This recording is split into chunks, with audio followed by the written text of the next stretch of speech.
তো দর্শক, farming slogan YouTube চ্যানেলের পক্ষ থেকে আপনাদের সকলকে শুভেচ্ছা অভিনন্দন। আজ আমরা কথা বলবো সরিষার রোগ ও পোকামাকড় দমন সম্পর্কে। সঠিকভাবে রোগ ও পোকামাকড় দমন না করতে পারলে কাঙ্ক্ষিত ফলন পাওয়া অসম্ভব। সরিষার ডাউনি মিলডিউ রোগ চারা অবস্থার পর থেকে যে কোনো সময় এ রোগ দেখা যায়।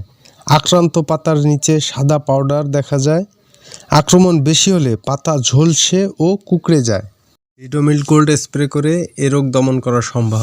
সরিষার পাতা ঝলসানো রোগ, এটি একটি ছত্রাকজনিত রোগ।